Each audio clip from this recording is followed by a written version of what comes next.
دعا.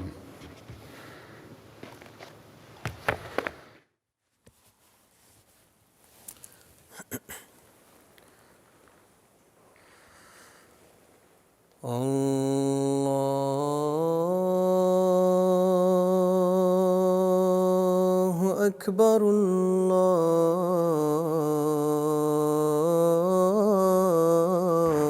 الله أكبر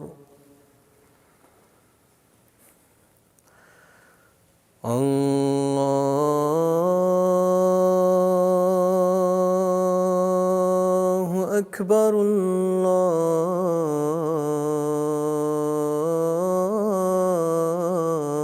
الله أكبر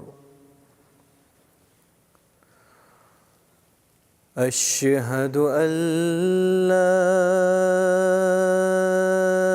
إله إلا الله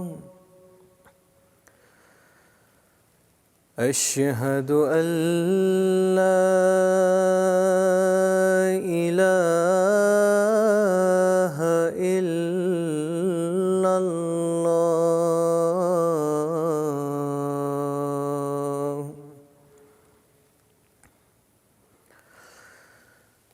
أشهد أن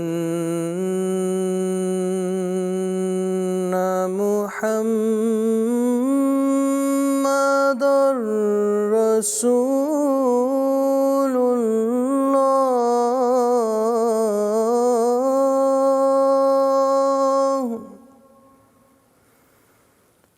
أشهد أن محمدًا رسول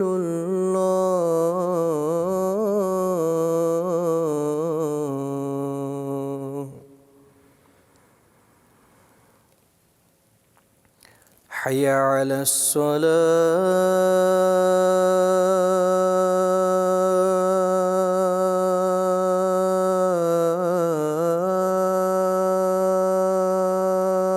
الصلاة حي على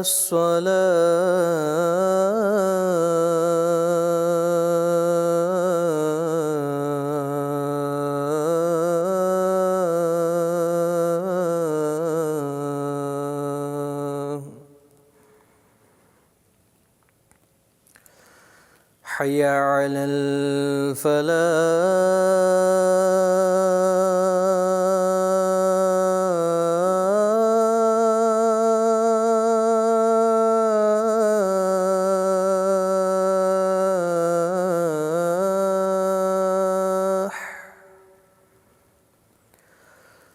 حي على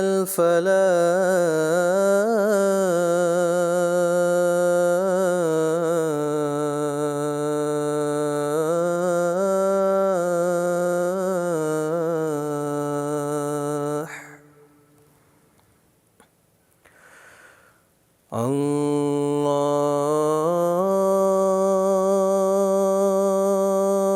الله أكبر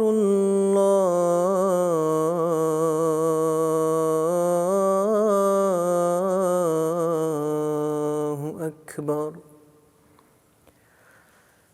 لا إله إلا الله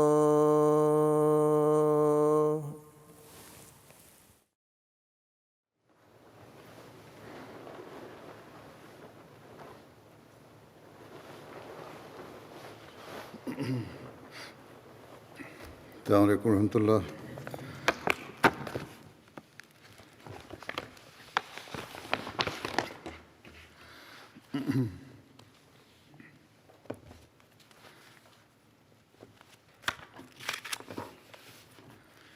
أشهد أن لا إله إلا الله وحده لا شريك له وأشهد أن محمدًا عبده ورسوله أما بعد فأعوذ بالله من الشيطان الرجيم بسم الله الرحمن الرحيم الحمد لله رب العالمين الرحمن الرحيم مالك يوم الدين إياك نعبد وإياك نستعين اهدنا الصراط المستقيم صراط الذين أنعمت عليهم غير المغضوب عليهم ولا الضالين.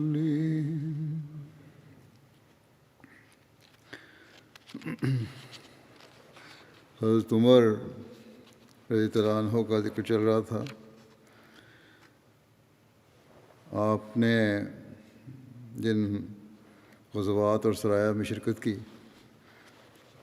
اس کے بارے میں کچھ بیان کرتا ہوں. حضرت عمر بن خطاب بدر، احد اور خندق سمیت تمام غزوات میں رسول کریم صلی اللہ علیہ وسلم کے ساتھ شریک ہوئے. اس کے علاوہ متعدد سرایا میں بھی شریک ہوئے، جن میں سے بعض سرایا کے آپ امیر بھی تھے. غزوہ بدر کے لیے روانگی کے وقت صحابہ کے اونٹوں کی تعداد جو ان کے پاس تھے 70 تھی، اس لیے ایک ایک اونٹ 3 آدمیوں کے لیے مقرر کرنا پڑا اور ہر ایک باری باری سوار ہوتا تھا. حضرت ابوبکر، حضرت عمر اور حضرت عبد الرحمن بن عوف ایک اونٹ پر باری باری سوار ہوتے تھے.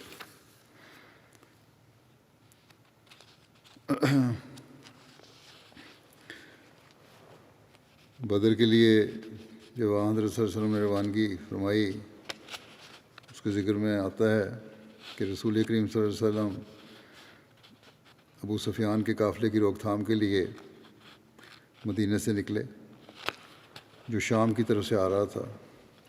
جب مسلمانوں کا قافلہ ظفران پہنچا، یہ مدینہ کے نواح میں وادی صفرا کے قریب ایک وادی ہے، تو آپ کو خبر ملی کہ قریش اپنے تجارتی قافلے کو بچانے کے لیے نکل پڑے ہیں. نبی کریم صلی اللہ علیہ وسلم نے صحابہ کرام سے مشورہ طلب کیا اور ان کو یہ خبر دی کہ مکے سے ایک لشکر انتہائی تیز رفتاری سے نکل پڑا ہے. اس بارے میں تم کیا کہتے ہو؟ کیا لشکر کے مقابلے میں تجارتی قافلہ تمہیں زیادہ پسند ہے؟ انہوں نے کہا ہاں، یعنی ایک گروہ نے کہا ہم دشمن کے مقابلے میں تجارتی قافلے کو زیادہ پسند کرتے ہیں. ایک روایت میں ذکر ملتا ہے کہ ایک گروہ نے کہا کہ اگر آپ ہم سے جنگ کا ذکر کرتے تو ہم اس کی تیاری کر لیتے، ہم تو تجارتی قافلے کے لیے نکلے ہیں. ایک روایت میں آتا ہے کہ انہوں نے کہا یا رسول اللہ، آپ کو تجارتی قافلے کی طرف ہی جانا چاہیے اور آپ دشمن کو چھوڑ دیں. اس پر رسول اللہ صلی اللہ علیہ وسلم کا چہرہ مبارک کا رنگ متغیر ہو گیا. حضرت ایوب بیان کرتے ہیں کہ اس آیت کا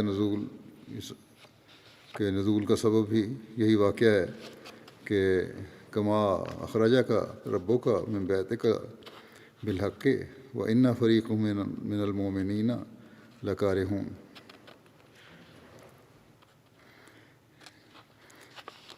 کہ جیسے تیرے رب نے تجھے حق کے ساتھ تیرے گھر سے نکالا تھا، حالانکہ مومنوں میں سے ایک گروہ سے یقیناً ناپسند کرتا تھا.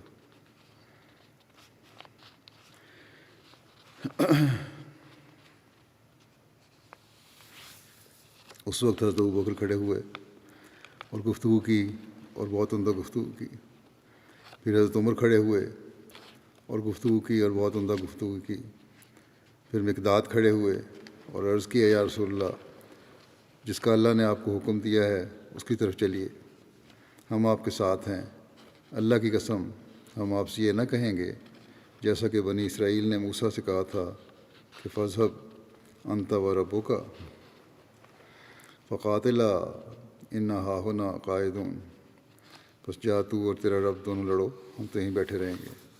انہوں نے کہا نہیں، بلکہ ہم لوگ آپ کے ساتھ قتال کریں گے جب تک کہ ہم میں جان ہے۔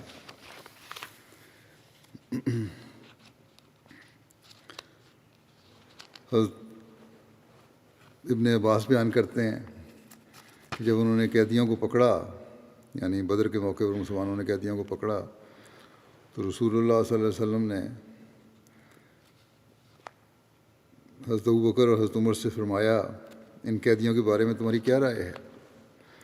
حضرت ابوبکر نے عرض کیا اے اللہ کے نبی، وہ ہمارے چچا زاد اور رشتہ دار ہیں، میرا خیال ہے آپ ان سے فدیہ لے لیں، وہ ہمارے لیے ان کفار کے مقابلے میں قوت کا باعث ہوگا، اور قریب ہے کہ اللہ تعالیٰ ان کی اسلام کی طرف رہنمائی فرمائے۔ رسول اللہ صلی اللہ علیہ وسلم نے فرمایا اے ابن خطاب، تمہاری کیا رائے ہے؟ حضرت عمر نے کہا نہیں یا رسول اللہ، اللہ کی قسم میری وہ رائے نہیں ہے جو ابوبکر کی رائے ہے، بلکہ میری رائے یہ ہے کہ آپ انہیں ہمارے سپرد کر دیں، ہم ان کی گردنیں مار دیں، اور علی کے سپرد عقیل کو کریں کہ وہ اس کی گردن مارے، اور میرے سپرد فلاں کو کریں جو نسباً حضرت عمر کا رشتہ دار تھا، تو میں اس کی گردن مار دوں، کیونکہ یہ سب کفار کے لیڈر اور ان کے سردار ہیں۔ رسول اللہ صلی اللہ علیہ وسلم نے حضرت ابوبکر کی بات کو ترجیح دی۔ حضرت عمر کہتے ہیں کہ میری بات کو ترجیح نہ دی۔ اگلے دن میں آیا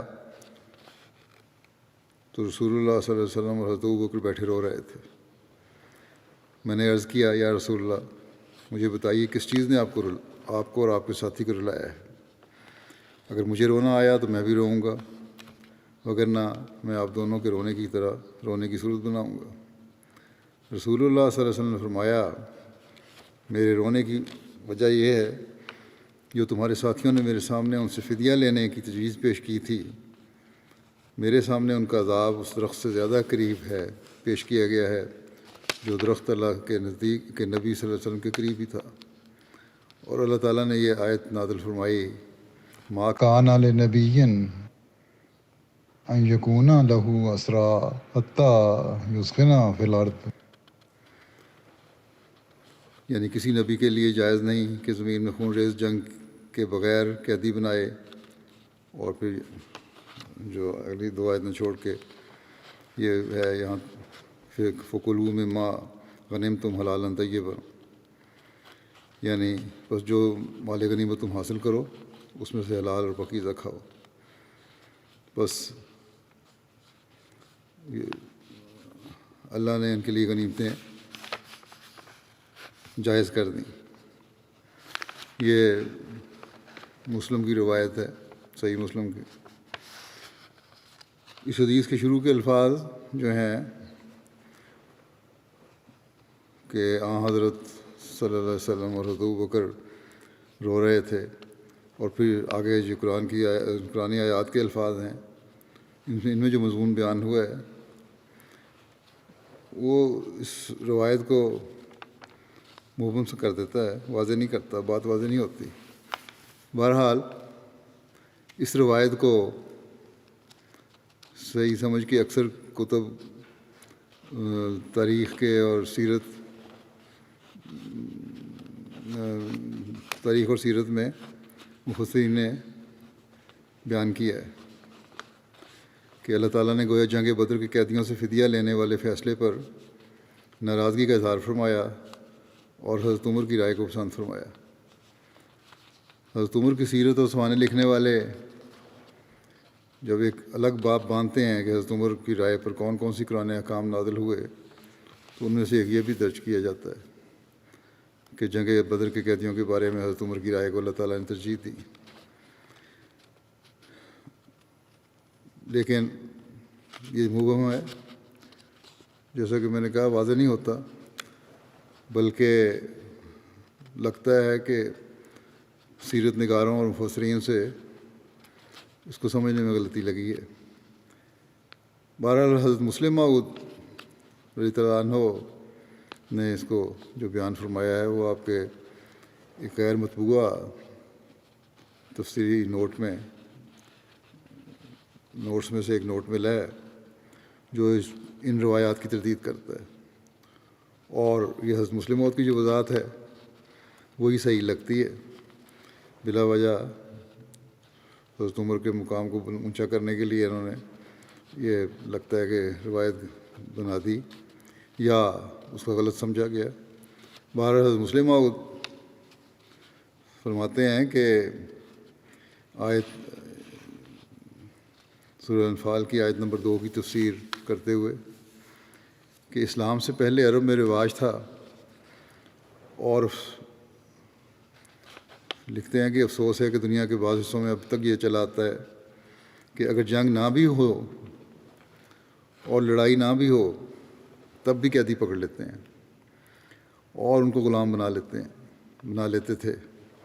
یہ آیت اس کبھی رسم کو منسوخ کرتی ہے اور صاف صاف الفاظ میں حکم دیتی ہے کہ صرف جنگ کی حالت میں اور لڑائی کے بعد ہی دشمن کے آدمی قیدی بنائے جا سکتے ہیں، اور اگر لڑائی نہ ہو رہی ہو تو کسی آدمی کو قیدی بنانا جائز نہیں۔ اس آیت کی بڑی غلط تفسیر کی گئی ہے۔ کہتے ہیں کہ جب مسلمانوں نے جنگ بدر کے موقع پر مکے والوں کے کچھ قیدی پکڑ لیے تو حضرت صلی اللہ علیہ وسلم نے صحابہ سے مشورہ کیا کہ ان کے متعلق کیا فیصلہ کرنا چاہیے۔ حضرت عمر کی رائے تھی کہ ان کو قتل کر دینا چاہیے۔ حضرت ابوبکر کی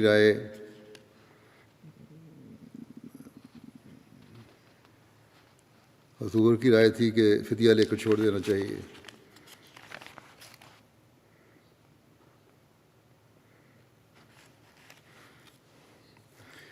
حضرت صلی اللہ علیہ وسلم نے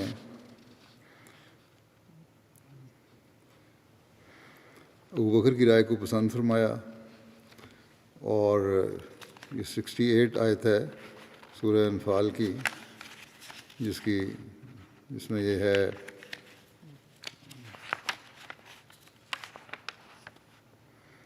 کہ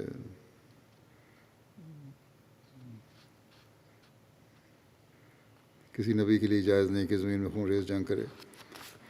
تو بہرحال حضرت مسلم موعود فرماتے ہیں اسی کی وضاحت کرتے ہوئے، اس میں تو جو رائے لی گئی تھی، حضرت ابوبکر کی رائے مختلف تھی، حضرت عمر کی رائے مختلف تھی، اور حضرت صلی اللہ علیہ وسلم نے حضرت ابوبکر کی رائے کو پسند فرمایا اور فدیہ لے کر قیدیوں کو چھوڑ دیا۔ لیکن کہتے ہیں کہ جب یہ آیت نازل ہوئی تو گویا خدا نے حضرت صلی اللہ علیہ وسلم کے فعل کو ناپسند فرمایا۔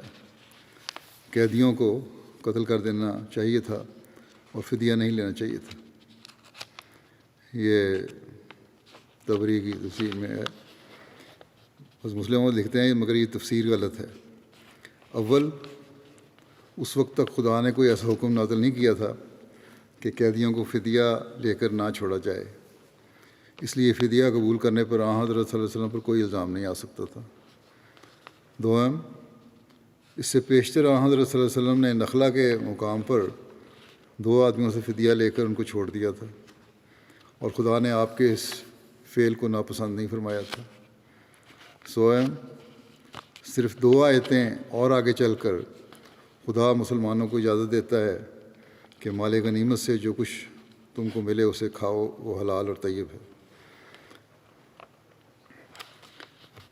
یہ بات کسی کے وہم میں بھی نہیں آ سکتی کہ حضرت صلی اللہ علیہ وسلم کے فدیہ لینے کو خدا ناپسند کرے اور اس طرح جو روپیہ حاصل ہو اس کو حلال اور طیب فرمائے۔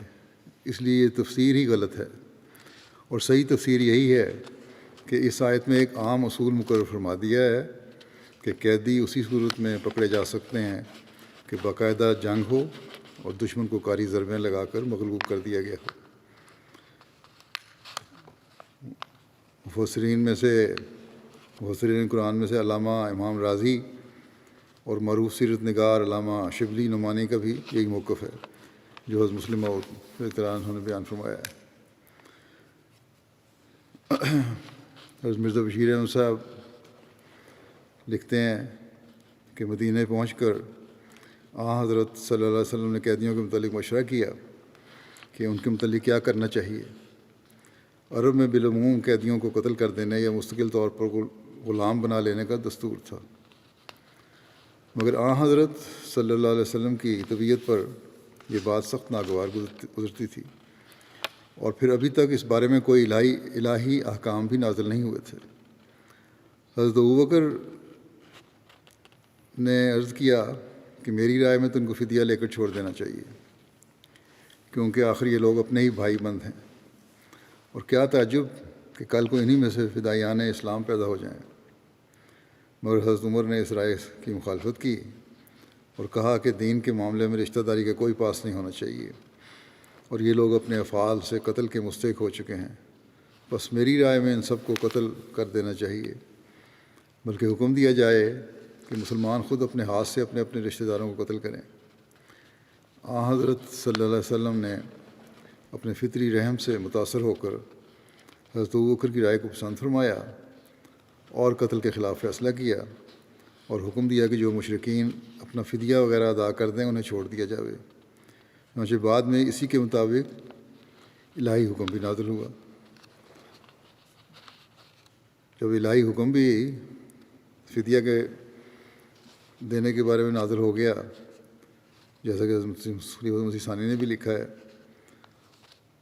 تو پھر اس حدیث کو بنیاد بنا کر حضرت صلی اللہ علیہ وسلم اور ابو بکر کے رونے کا جواز پیدا کرنا کوئی عجیب سی بات لگتی ہے۔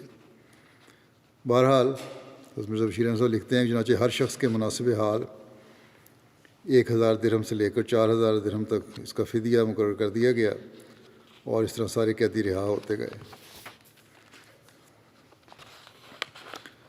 حضرت عمر کی بیٹی حضرت حفصہ کی سے شادی کے بارے میں جو ذکر ملتا ہے کہ حضرت حفصہ کے شوہر جنگ بدر میں شریک ہوئے اور جنگ سے واپسی پر بیمار ہو کر انتقال کر گئے۔ بعد میں حضرت صلی اللہ علیہ وسلم نے حضرت حفصہ کے ساتھ شادی کی۔ اس کی تفصیل بخاری میں یوں درج ہے کہ حضرت عبداللہ بن عمر نے بیان کیا، حضرت عمر بن خطاب جب حضرت حفصہ بنت عمر خنیس بن حذافہ سامی سے بیوہ ہوئیں، اور رسول اللہ صلی اللہ علیہ وسلم کے صحابہ میں سے تھے جو بدر میں شریک تھے، مدینہ میں انہوں نے وفات پائی۔ حضرت عمر نے کہا، میں حضرت عثمان بن عفان سے ملا، ان کے پاس حفصہ کا ذکر کیا اور کہا کہ اگر آپ چاہیں تو حفصہ بنت عمر کا نکاح آپ سے کر دوں۔ انہوں نے کہا میں اپنے اس معاملے پر غور کروں گا۔ حضرت عثمان نے کہا، چنانچہ میں کئی روز تک ٹھہرا رہا۔ حضرت عمر کہتے ہیں پھر حضرت عثمان نے کہا کچھ دنوں کے بعد کہ مجھے یہی مناسب معلوم ہوا ہے کہ میں ان دنوں شادی نہ کروں۔ حضرت عمر کہتے تھے پھر میں حضرت ابوبکر سے ملا کہ اگر آپ چاہیں تو میں حفصہ بنت عمر کا نکاح آپ سے کر دوں۔ حضرت عمر خاموش ہو گئے اور مجھے کچھ جواب نہ دیا، اور حضرت عمر کہتے ہیں عثمان کی نسبت میں نے ان سے زیادہ محسوس کیا، یعنی احساس زیادہ ہوا کہ انہوں نے بھی انکار کر دیا۔ پھر میں کچھ دن ٹھہرا رہا، پھر رسول اللہ صلی اللہ علیہ وسلم نے حضرت حفصہ سے نکاح کا پیغام بھیجا اور میں نے آپ سے ان کا نکاح کر دیا۔ جب نکاح ہو گیا تو پھر حضرت ابوبکر مجھ سے ملے اور کہا شاید آپ نے مجھ سے کچھ محسوس کیا تھا میرے نہ انکار کرنے پہ، جب آپ نے حفصہ کا ذکر کیا تھا اور میں نے آپ کو کچھ جواب نہ دیا تو میں نے کہا جی ہاں میں نے محسوس کیا تھا۔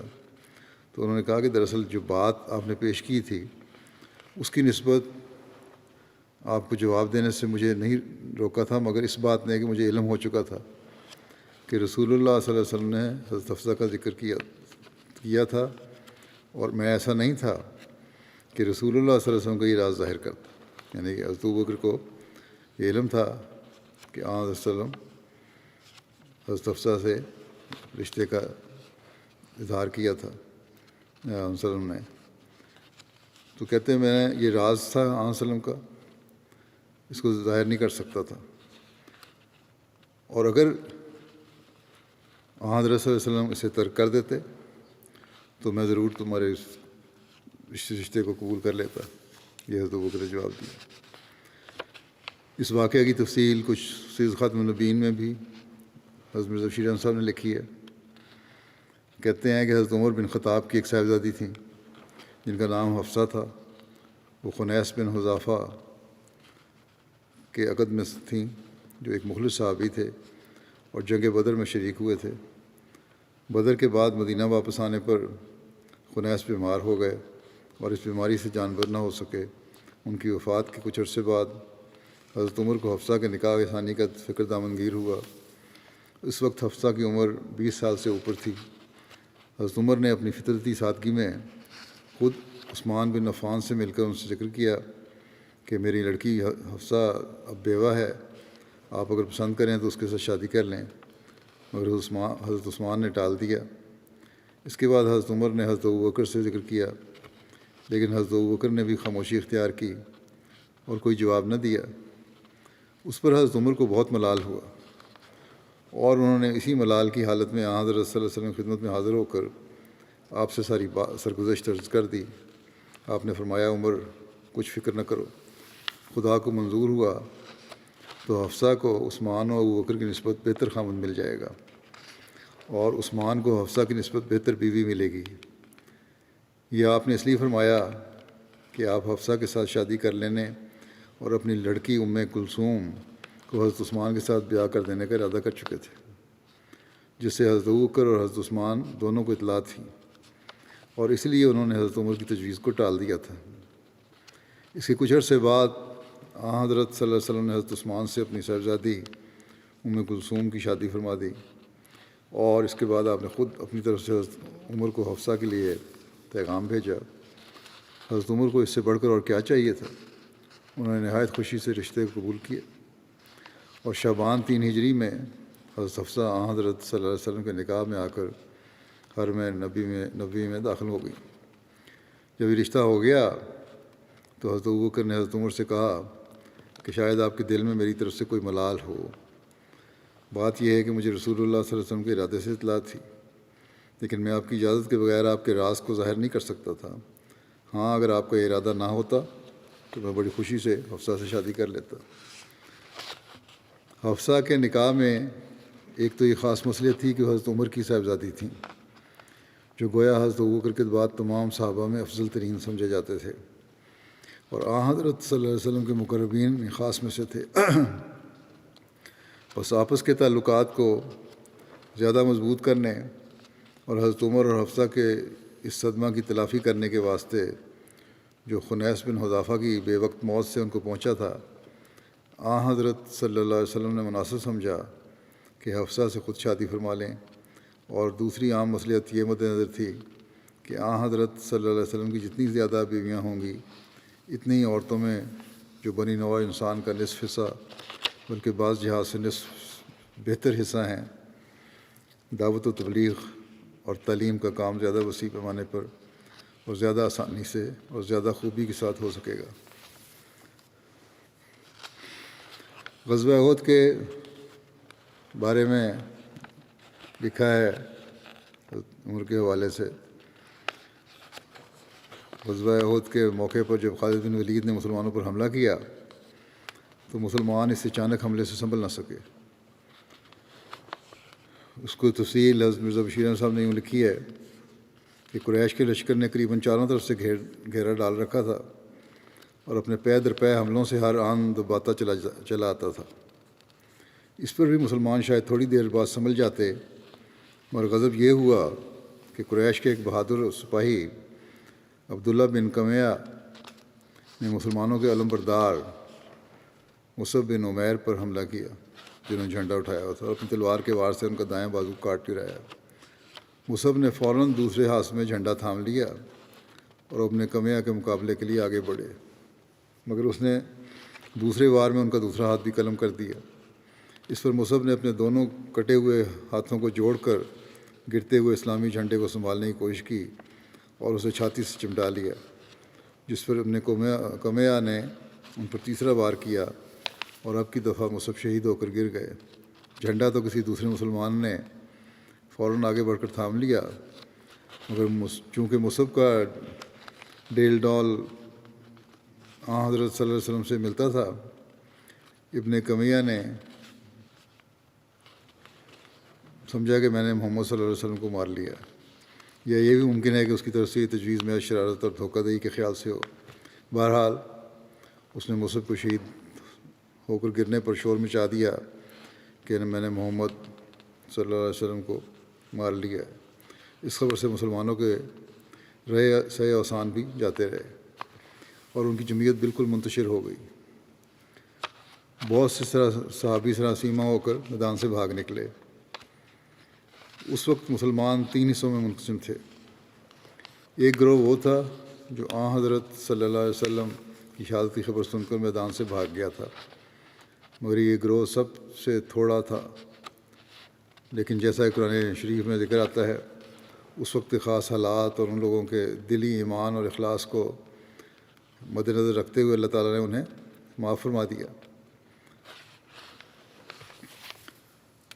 دوسرا گروہ جو تھا، اس گروہ میں وہ لوگ تھے جو بھاگے تو نہیں مگر حضرت صلی اللہ علیہ وسلم کی شہادت کی خبر سن کر یا تو ہمت ہار بیٹھے تھے اور یا اب لڑنے کو بیکار سمجھتے تھے، اور اس لیے میدان سے ایک طرف ہٹ کر سرنگوں ہو کر بیٹھ گئے تھے۔ اور تیسرا گروہ وہ تھا جو برابر لڑ رہا تھا۔ ان میں سے کچھ تو وہ لوگ تھے جو حضرت صلی اللہ علیہ وسلم کے ارد گرد جمع تھے اور بے نظیر جانصاری کے جوہر دکھا رہے تھے، اور اکثر وہ تھے جو میدان جنگ میں منتشر طور پر لڑ رہے تھے۔ ان لوگوں اور نیز گروہ ثانی کے لوگوں کو جوں حضرت صلی اللہ علیہ وسلم کی زندہ موجود ہونے کا پتہ لگتا جاتا تھا، یہ لوگ دیوانوں کی طرح لڑتے پھرتے آپ کے ارد گرد جمع ہوتے جاتے تھے۔ بہرحال اس وقت نہایت خطرناک لڑائی ہو رہی تھی اور مسلمانوں کے واسطے ایک سخت ابتلاء اور امتحان کا وقت تھا۔ اور جیسا کہ بیان ہو چکا ہے کہ حضرت صلی اللہ علیہ وسلم کی شہادت کی خبر سن کر بہت سے صحابہ ہمت ہار چکے تھے اور ہتھیار پھینک کر میدان سے ایک طرف ہو گئے تھے۔ انہی میں حضرت عمر بھی تھے جو ایک طرف ہو کے بیٹھ گئے تھے مایوس ہو کے۔ چنانچہ یہ لوگ اسی طرح میدان جنگ کے ایک طرف بیٹھے تھے کہ اوپر سے ایک صحابی انس بن نضر انصاری آگے آ گئے اور ان کو دیکھ کر کہنے لگے تو تم لوگ یہاں کیا کرتے ہو؟ انہوں نے جواب دیا کہ رسول اللہ صلی اللہ علیہ وسلم نے شہادت پائی، اب لڑنے سے کیا حاصل ہے؟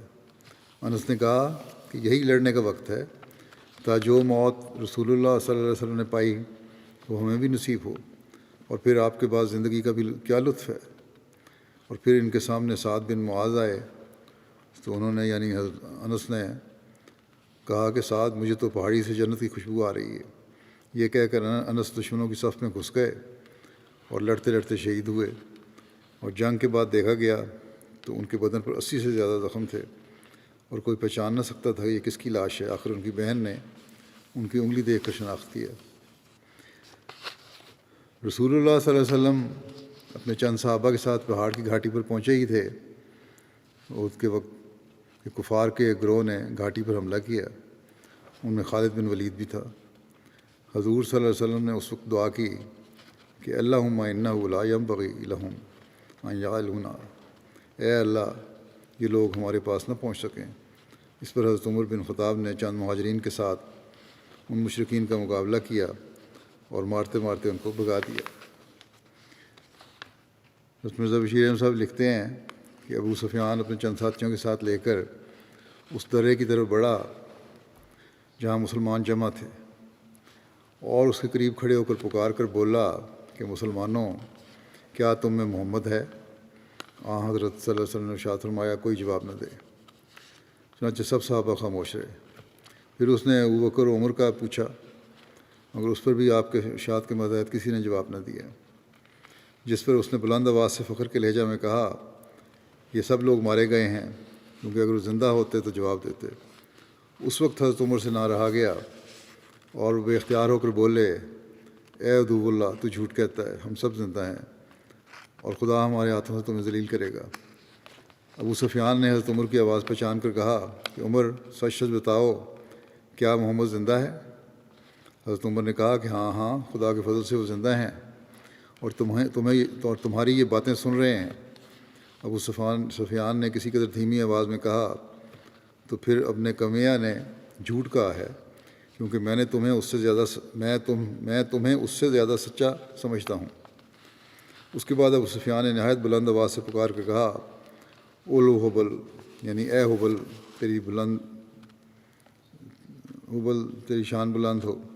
صحابہ آن حضرت صلی اللہ علیہ وسلم کے ارشاد کا خیال کر کے خاموش رہے، مگر آن حضرت صلی اللہ علیہ وسلم جو اپنے نام پر تو خاموش رہنے کا حکم دیتے تھے، اب خدا تعالیٰ کے مقابلے میں بت کا نام آنے پر بےتاب ہو گئے اور فرمایا کہ تم جواب کیوں نہیں دیتے؟ صحابہ نے عرض کیا کہ یا رسول اللہ کیا جواب دیں؟ آپ نے فرمایا کہو اللہ اعلیٰ و اجل، یعنی بلندی اور بزرگی صرف اللہ تعالیٰ کو حاصل ہے۔ ابو سفیان نے کہا لنا العزیٰ ولا عزیٰ لکم، ہمارے ساتھ عزیٰ ہے اور تمہارے ساتھ عزیٰ نہیں ہے۔ حضرت صلی اللہ علیہ وسلم صحابہ سے فرمایا کہو اللہ مولانا ولا مولا لکم، عزیٰ کیا چیز ہے؟ ہمارے ساتھ اللہ ہمارا مددگار ہے اور تمہارے ساتھ کوئی مددگار نہیں۔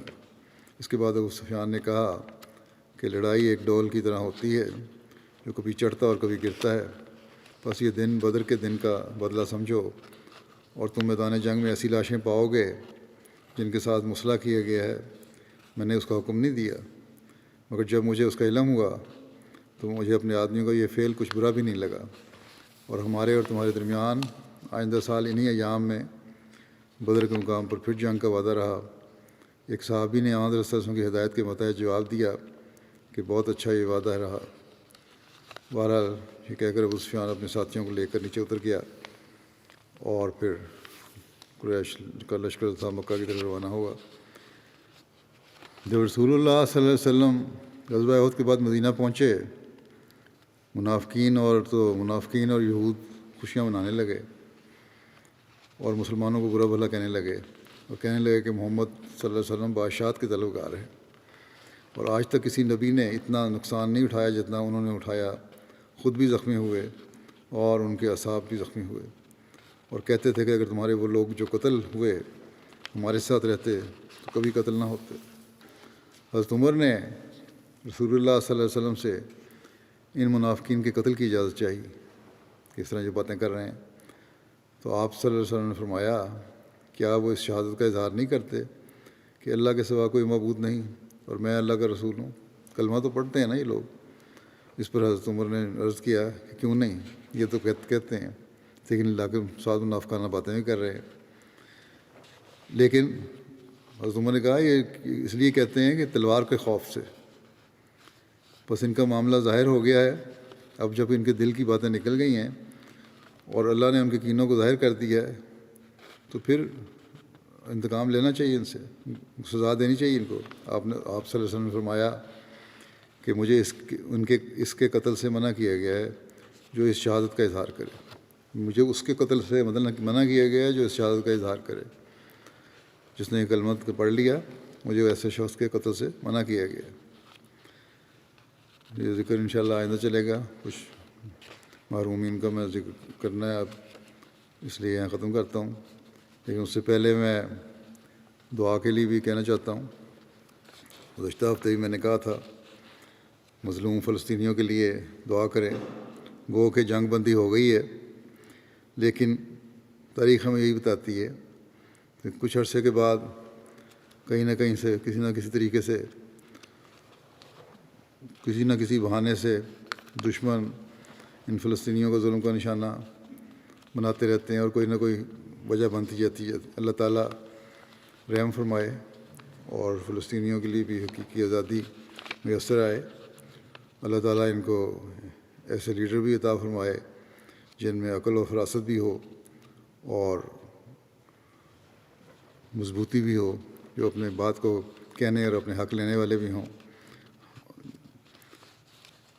اسی طرح احمدیوں کے لیے جو ظلم کا نشانہ بن رہے ہیں، خاص طور پر پاکستان میں، ان کے لیے بہت دعا کریں، اللہ تعالیٰ انہیں بھی اپنی حفاظت میں رکھے۔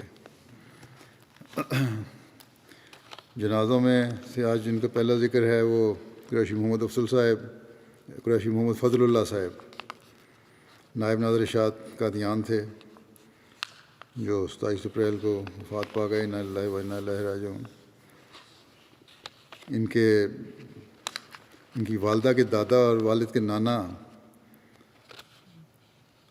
حضرت منشی مہر الدین صاحب رضی اللہ تعالیٰ عنہ صحابی حضرت مسیح موعود علیہ السلام تھے، جن کے ذریعے سے ان کے خاندان میں احمدیت آئی، اور ان کا نام منارۃ المسیح کے چند عدد ہندگان میں بھی درج ہے۔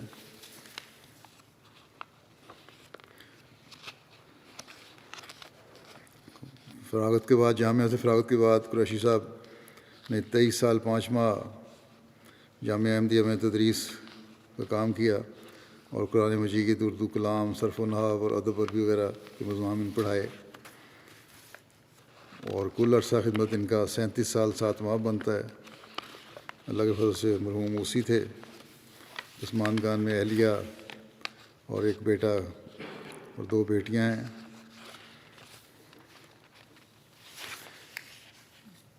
ان کے بارے میں مخدوم صاحب نادر اشاعت لکھتے ہیں کہ جامعہ میں جب تھے بہت شفیق استاد تھے، طلباء کے ساتھ بہت محبت اور سلوک تھا اور دوستانہ تھا، اور نہایت ایمانداری سے اور وقت کی روح کے ساتھ کام کیا، ہمیشہ وقت کی پابندی کی، طلباء سے بھی وقت کی پابندی کرواتے تھے۔ ہندوستان کے اکثر مبلغین ان کے شاگرد ہیں، اور ان سے انہوں نے فیض پایا۔ طبیعت میں ان کی بہت سادگی تھی، کلام میں اختصار تھا، زیادہ باتیں نہیں کرتے تھے، لیکن بڑی علمی اور ٹھوس بات ہوتی تھی ان کی۔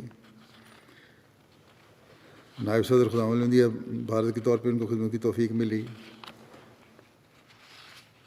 34 سال کے طویل عرصہ آپ نے بطور نائب ایڈیٹر اخبار بدر کی خدمت کی توفیق پائی، ایڈیٹر مشکات بھی رہے، تاریخ احمدیت بھارت کی کمیٹی کے بھی ممبر تھے۔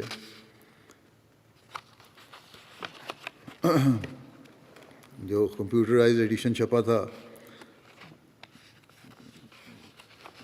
روحانی خزائن کا، اس میں بعض انہوں نے پروف ریڈنگ کی غلطیاں نکال لیں، اس کے بعد پھر ان کی درستیاں کی گئیں ان کے کہنے پر۔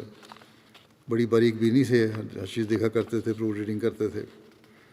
حضرت اقدس مسیح علیہ السلام کی بعض کتب جو علیحدہ شائع ہوئی ہیں، ان کی بھی مکمل پروف ریڈنگ کی، خصوصاً براہین احمدیہ اور آریہ دھرم اور ست بچن وغیرہ۔ اور حضرت مسیح علیہ السلام کی جانب سے دیے گئے جو حوالہ جات تھے ان کتب میں، ان کے اصل ماخذ اور گرنتھوں اور ویدوں سے نہایت باریکی سے چیک کرتے ہوئے ایک ایک لفظ کے تلفظ اور ترجمہ میں جو فرق نظر آتا تھا اس کی نشاندہی کرتے تھے۔ ہر معاملے میں اپنی تحقیق کو کمال تک پہنچانے کا ان کی خاصیت تھی۔ اور آریہ دھرم اور ست بچن کے حوالہ جات کی تلاش اور جائزہ اور چیکنگ بڑی محنت سے کی انہوں نے۔ یہ کہا کرتے تھے کہ حضرت مسیح علیہ السلام کی اس کتاب کو ہندوؤں اور سکھوں کے لیے بطور سند پیش کیا گیا ہے، اور 2 کتب ان دونوں مذاہب کے مقابل پر بہت اہمیت کے حامل ہیں، اس لیے بڑی باریکی سے ان کو چیک کرنا ہوگا اور حوالے درست کرنے ہوں گے۔ قرآن کریم جو شائع ہوا ہے اب ہماری طرف سے خط منظور میں، اس کا بھی سافٹ ویئر کی تیاری میں ان کی بہت خدمات ہیں، اور ممبئی کی کمپنی سے بنوایا گیا تھا، اور اس میں انہوں نے بہت کام کیا ہے۔ دن رات انہوں نے اس کو اصلاح اور اس کی درستگی اور صحت کے لیے کام کیا۔ اسی طرح خط منظور میں سادہ قرآن کریم تو شائع ہو گیا ہے، اور قرآن مجید انگریزی ترجمہ مولوی شیر علی صاحب والا جو تھا اس کو تیار کرنے میں مصروف تھی، وہ بھی انشاءاللہ تعالیٰ تقریباً تیار ہے، جلدی ہو جائے گا، اس میں بہت کام ہے ان کا۔ اسی طرح ترجمہ حضرت میر اسحاق صاحب والا جو ہے اس کے بھی کچھ سپارے انہوں نے کر لیے تھے۔ قرآن کریم کے کام میں بھی بڑی محنت سے انہوں نے کام کیا ہے، اشاعت میں، خاص طور پہ خط منظور کی اشاعت میں۔ ان کے ناظر صاحب اشاعت لکھتے ہیں کہ خاکسار کے استاد بھی تھے اور ماموں خسر بھی تھے، اس کے باوجود نائب ہونے کی حیثیت سے ہمیشہ اطاعت کا جذبہ اور بڑی عاجزی اور انکساری سے بات کرتے تھے. کبھی یہ نہیں کہا کہ تمہارا میں استاد ہوں یا تمہارا رشتے میں تمہارے سے بڑا ہوں. ان کے طلباء میں سے لکھتے ہیں کہ انہوں نے کلاس میں بتایا کہ انہوں نے دوران طالب علمی کبھی رخصت نہیں لی جامعہ سے, اور اس کے بعد تدریس کے دوران بھی جب جامعہ میں پڑھاتے تھے کبھی رخصت نہیں لی. اللہ تعالیٰ مرحوم سے مغفرت و رحم کا سلوک فرمائے. دوسرا جو ذکر ہے وہ ہے سید بشیر الدین احمد صاحب مبلغ سلسلہ, یہ بھی قادیان کے ہیں. 83 سال کی عمر میں بقضاء الہی وفات پا گئے تھے. انا للہ و انا الیہ راجعون. سید الدین صاحب صحابی رضی اللہ عنہ کے پوتے تھے. نہایت عبادت گزار, تہجد گزار, دعا کو سادہ مزاج آدمی تھے. مرحوم موسی بھی تھے. عثمان خان میں 3 بیٹے اور چھوڑے ہیں, اور تینوں بیٹے دفاتر میں کام کر رہے ہیں انجمن کے. اگلا ذکر ہے بشارت احمد صاحب حیدر, وقف زندگی قادیان کا. ابن فیض احمد صاحب شاہانہ, ان کی 71 سال کی عمر میں وفات ہو گئی گزشتہ دنوں. انا للہ و انا الیہ راجعون. یہ مرحوم حضرت عبد الکریم صاحب جو حضرت مسیح علیہ السلام کے جو نشان سخت گزیدہ کے تھے ان کے پوتے تھے. وہ جو حلقۂ کتے کاٹنے کا جو معاملہ تھا, حضرت حضرت عبد الکریم صاحب ان کے یہ پوتے تھے. اور یہ زندگی وقف کر کے کرناٹک سے قادیان آئے, اور پھر مدرسہ احمدیہ میں تعلیم حاصل کرنے کے بعد مختلف دفاتر میں کام کیا, اور پھر یہ انچارج شعبہ رشتہ ناطہ مقرر ہوئے, وہاں خدمات انجام دیں, اور 46 سال تک سلسلے خدمت کی. وسائل کم ہونے کے باوجود بڑی سفید پوشی سے اور سادہ سے گزارا کیا. بڑی سادہ زندگی تھی. بڑے بااخلاق اور بامروت انسان تھے. مرحوم موسی تھے.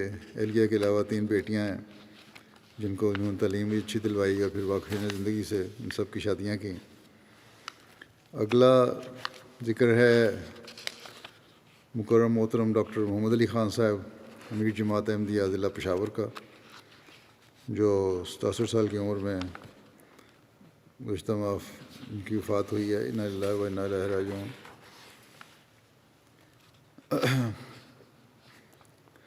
یہ انہوں نے خود بیعت کی تھی جب یہ FSC کے طالب علم تھے. وہاں ایک دن کہتے ہیں کہ میں اپنے تایا کی دکان تھی, وہاں بیٹھا ہوا تھا, تو ایک شخص آیا جو بڑا معزز تھا, اور جب چلا گیا تو تایا نے ان کو کہا کہ تم جانتے ہو یہ قادیانی تھا, اور قادیانی بہت اچھے لوگ ہوتے ہیں. تو یہ کہتے ہیں میرا جماعت سے پہلا تعارف تھا. پھر میڈیکل کالج میں ایک ان کلاس فیلو تھے جو احمدی تھے. انہوں نے حضرت عیسیٰ کے بارے میں ان سے پوچھا کہ کیا نظریہ ہے, تو انہوں نے زندہ مانتے ہوئے فوت شدہ. تو ڈاکٹر صاحب محمد علی صاحب نے کہا کہ میں تم کو فوت شدہ مانتا ہوں. اس پہ اس طالب علم کو, احمدی طالب علم کو خیال ہوا کہ پھر ان کو تبلیغ کرنی چاہیے. بہرحال انہوں نے پھر مشن ہاؤس لے گئے, وہاں تعارف کروایا جماعت کا. وہاں بشارت بشیر سندھی صاحب تھے مربی, اور وہ پتلون قمیض میں ان کو دیکھا تو متاثر ہوئے کہ مولوی بھی ہیں اور بڑے ماڈرن مولوی ہیں. بہرحال انہوں نے بشارت بشیر صاحب نے ان کو دعوت الامیر پڑھنے کے لیے دی, اور وہ کہتے ہیں میں نے پڑھی تو اسی دن ختم کرتے ہی مجھے یقین ہو گیا کہ احمدیت سچی ہے. 1973 میں انہوں نے بیعت کی, اور 1974 میں حضرت خلیفۃ مسیح ثالث نے ان کی بیعت منظور فرمائی. 1974 میں جب وہ احمدی ہو گئے تو اس میں فسادات بھی شروع ہو گئے, اور مجمع کی صورت میں ان کو لوگوں نے پکڑ کے اپنے کالج سے لڑکوں نے کہا کہ احمدی سے انکار کرو. پتہ لگ گیا کہ احمدی ہے، یا تمہیں شہید کر دیں گے، قتل کر دیں گے. بہرحال کالج کی انتظامیہ کچھ نہیں کر سکی. اس وقت کالج کے یونیورسٹی کے چانسلر تھے علی خان، باچا خان کے بیٹے.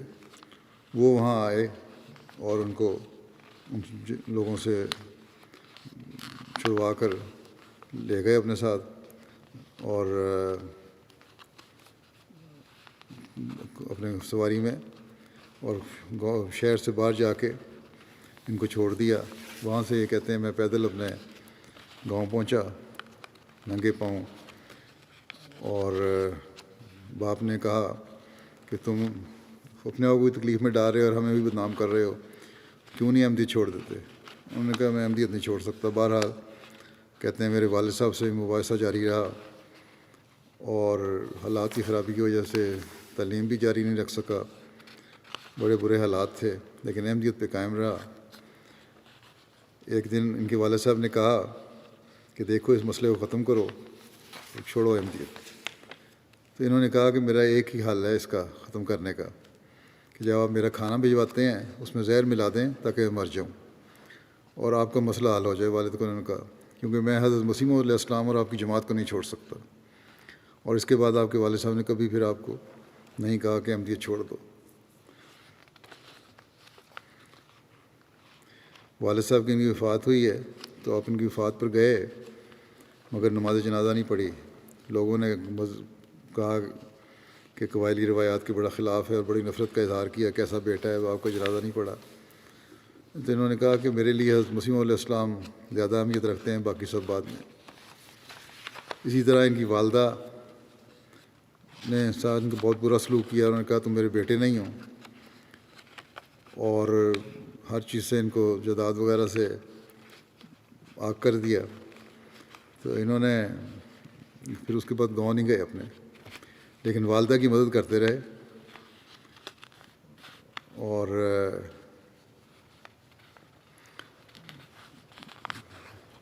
اپنے تایا کے گھر جایا کرتے تھے، وہاں سے والدہ کا خیال رکھتے رہے، ان کی مالی امداد بھی کرتے رہے.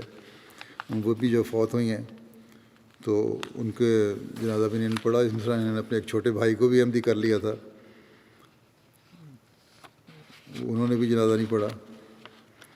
اور دونوں اس پر پھر لوگوں نے اعتراض کیا یہ کیسے بیٹے ہیں، پر انہوں نے یہی کہا کہ یہ جہاں تک جماعت کی غیرت کا سوال ہے، یہ لوگ کیونکہ گالیاں دیتے رہے حضرت مسیح علیہ السلام کو، اس لیے جنازہ نہیں پڑھ سکتے ہم. غیر معمولی غیرت دکھائی انہوں نے. 27 سال انہوں نے فوج میں خدمت کی، لیفٹیننٹ کرنل کے عہدے سے ریٹائر ہوئے، ڈاکٹر تھے. ریٹائرمنٹ پر ان کو صدارتی تمغہ امتیاز ملٹری بھی ملا. اس کے بعد یہ نصیر ٹیچنگ ہاسپٹل پشاور میں اسسٹنٹ پروفیسر کے طور پر کام کرتے رہے، اور ہیڈ آف ڈپارٹمنٹ شعبہ سائیکالوجی بھی رہے. 32 سال کی عمر میں ان کو سلیم مسیح رابع نے سرحد اور ضلع پشاور جماعت کا امیر مقرر فرمایا تھا. 1985 میں ان کو وقف دید کے بورڈ آف ڈائریکٹر میں تعینات کر دیا. تاحیات اسی پوزیشن میں رہے، ممبر رہے بورڈ آف ڈائریکٹرز کے وقف دید کے. اسی لیے فضل فاؤنڈیشن اور طاہر فاؤنڈیشن اور اسٹینڈنگ شورا کے بھی ممبر تھے.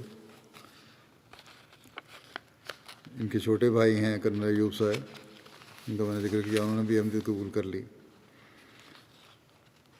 اور شمس الدین خان صاحب امیر صوبہ سرحد کی صاحبزادی سے ان کی شادی ہوئی تھی. ان کے پسماندگان میں ایک بیٹا اہلیہ، ایک بیٹا اور 3 بیٹیاں ہیں. ایک بیٹا جو ہے وقف 9 میں ہے، اور آج کل کمیونٹی فرسٹ کے زیر انتظام تنزانیہ میں خدمت انجام دے رہا ہے.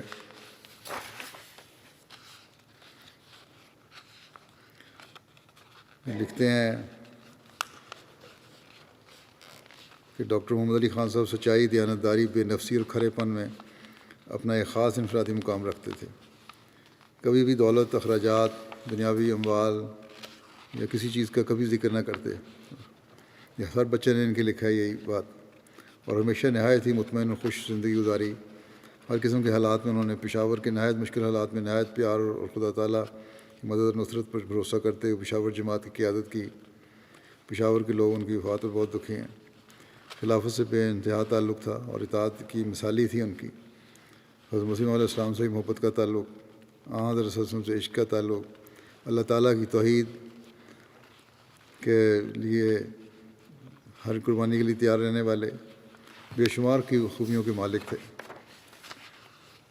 اگلا ذکر ہے مکرم محمد رفیع خان شہزادہ صاحب روا کا، جو 30 مارچ کو وفات پا گئے تھے. انا للہ و انا الیہ راجعون. ان کی عمر 82 سال تھی.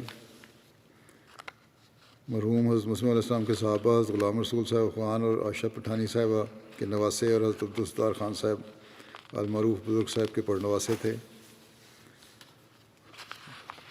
عبادت گزار اور جوانی سے تہجد گزار تھے. دین کی غیرت رکھنے والے تھے اور بڑا جوش رکھتے تھے. بڑی پاکیزہ شخصیت کے مالک تھے. آخری بیماری میں ہسپتال میں سانس کی تکلیف کے باوجود قرآن شریف اونچی آواز میں پڑھتے رہتے تھے. یہ ابوظہبی میں ایئر فورس میں جو بھرتی ہو گئے کچھ عرصے بعد ابوظہبی چلے گئے. وہاں ایئر فورس کی اسمبلی میں کسی مولوی نے کہا کہ قادیانی واجب القتل ہیں. تو انہوں نے بڑے جرأت سے کھڑے ہو کر کہا کہ میں احمدی ہوں، مجھے قتل کرو. لیکن بہرحال پھر وہاں سے انہوں نے استعفیٰ دے دیا اور پاکستان آ گئے. یہاں آ کے اپنا میڈیکل سٹور کھولا اور اس دوران میں دارالعلوم شرقی راجے کی کے صدر محلہ بھی رہے. اسی طرح MTA کے پروگرام پشتو مذاکرہ کی کم و بیش 50 قسطوں میں شرکت کی. محلے کے ہر شخص کے ساتھ ان کے نہایت شفقت بھرا اور پدرانہ سلوک تھا. لوگوں کی خاموش مالی مدد کیا کرتے تھے. موسی تھے. اہلیہ کے علاوہ 2 بیٹے اور 4 بیٹیاں چھوڑی ہیں. دوسرا اگلا ذکر ہے ایاز یونس صاحب آسٹریلیا کا. ان کی 24 مارچ کو آسٹریلیا کے اسٹیٹ نیو ساؤتھ ویلز میں سیلابی پانی میں ڈوب جانے کی وجہ سے وفات ہوئی. انا للہ و انا الیہ راجعون. بڑے خدمت کرنے والے خادم تھے اور صدر صاحب کو نے کہا کہ آپ کو کسی کام کی بھی ضرورت ہو تو مجھے جب بھی حکم کریں گے میں حاضر ہوں گا. ہمیشہ ہر وقت خدمت کے لیے حاضر رہنے والے تھے اور ہر ایک کو کہا ہوا تھا کہ میرے گھر کے دروازے کھلے ہیں، جب بھی ضرورت ہو مدد کی آ جاؤ. ہر ایک ہی بڑھ چڑھ کے مدد کرنے والے تھے. بہرحال ان کی وفات پہ حکومت نے، نوجوان تھے، ابھی شادی بھی نہیں ہوئی تھی، والدین کو پاکستان سے آنے کے لیے ویزا بھی دیا اور حکومتی نمائندوں کی موجودگی میں ان کی تدفین ہوئی.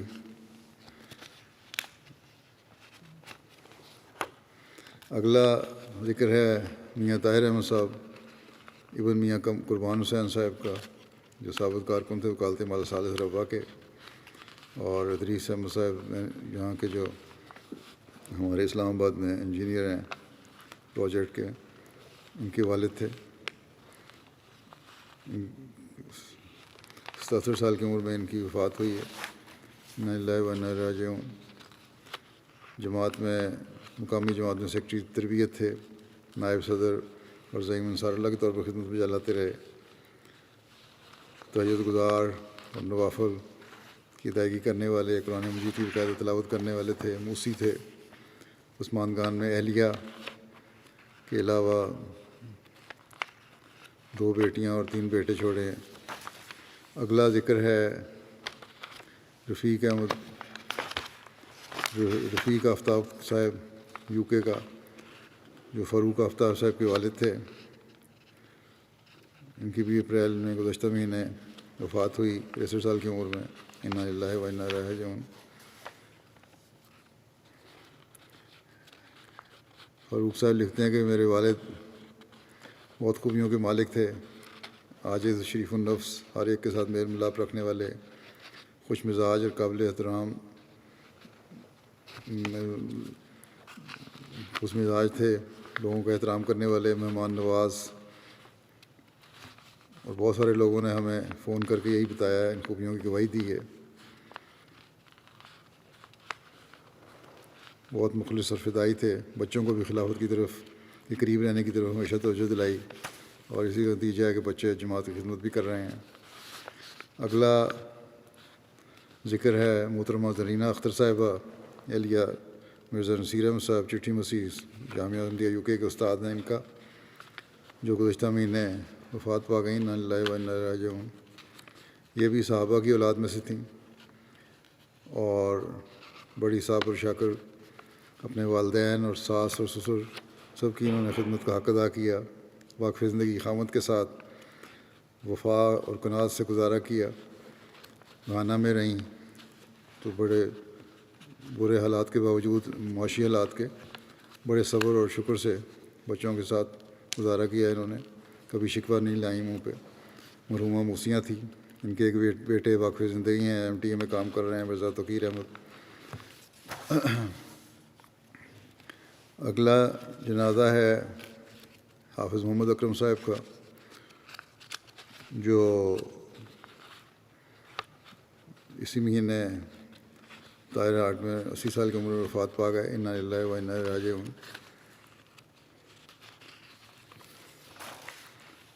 ان کے خاندان میں احمدیت حضرت مسیح اول کے ذریعے سے آئی تھی،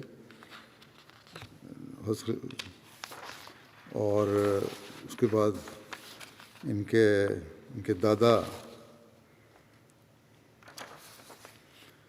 نے حضرت مسیح علیہ السلام کو کے زمانے میں تحریری بیعت کی تھی. دستی بیعت تو نہیں ہوئی لیکن تحریری بیعت کی تھی.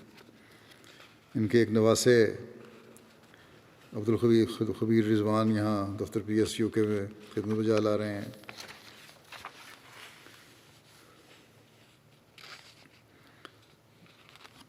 انہوں نے بھی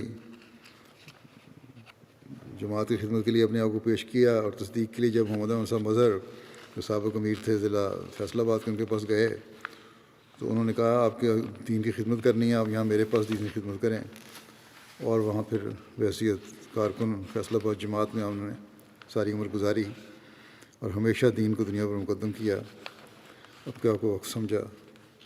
موسی تھے، اپنا حصہ جزاد بھی زندگی میں ادا کر دیا.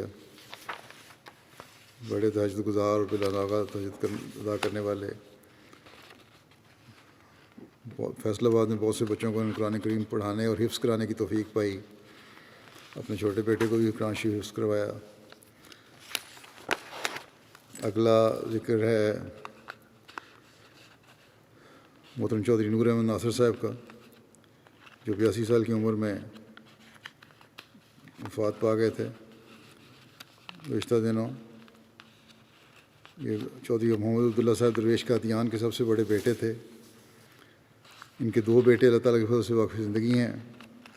ایک تو ہمارے لائبیریا کے اسکول میں پرنسپل ہیں، اور دوسرے منصور احمد ناصر جو ہیں وہ پرنسپل ہیں، اور مسرور احمد مظفر گھانا میں بطور مبلغ خدمت کی توفیق پا رہے ہیں.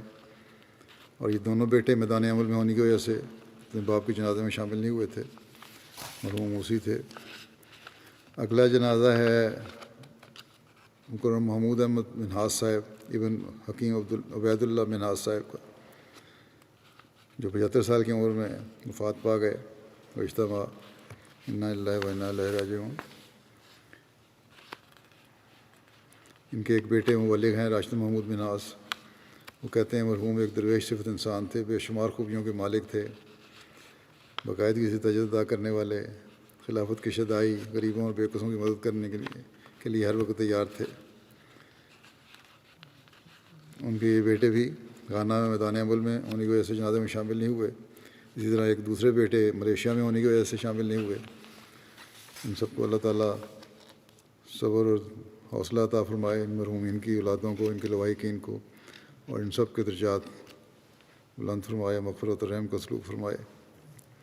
جمعہ کی نماز کے بعد ان کی نماز جنازہ ادا کروں گا انشاءاللہ۔